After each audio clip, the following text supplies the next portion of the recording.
Today, you guys helped hosting this event. It's with our political, leaning one way or another.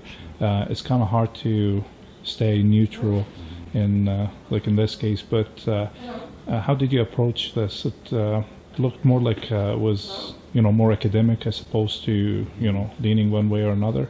Was that hard? How did you manage to do that?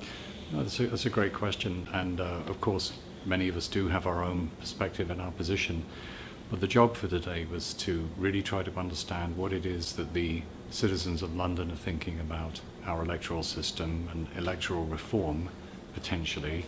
So all of the emphasis was on giving information, giving options, trying to present all sides of the options that are available, and then having that stimulate discussions. People, of course, are free to express their often very strongly held positions, but my role was to sort of set the table for that. Okay. Well, have you been to like any of the individual discussions?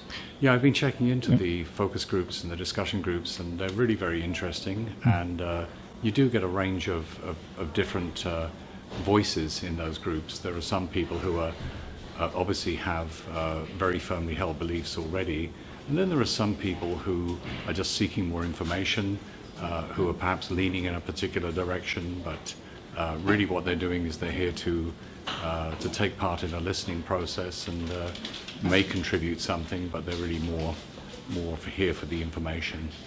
Okay. Well, from what you have seen so far, what do you think the public mood is in? Where do you think overall people are going? I think we'll know that when we get all of the tabulations in of the comments from the various focus groups. I think it's hard to say. You could sense in the room when we were having the initial discussion that there were a wide range of opinions. So I'll be looking forward to seeing how our recorders have kind of distilled the wisdom of the citizens of London Middlesex.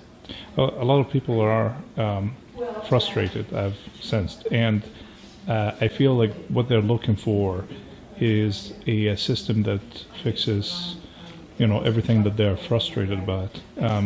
How practical is that? I think there's no panacea that comes from, a change in the electoral system. What electoral system change may be able to achieve is certainly we've seen from the evidence of comparative electoral systems, it can change people's sense of whether they should be voting or not, whether it's worthwhile to vote, how their vote will count. It can also change, and this I think is a very important one, sometimes the gender and the ethno-racial composition of representative assemblies. It can also be something that is more appealing for young voters. So the electoral system in those very general ways, I think, can make a difference.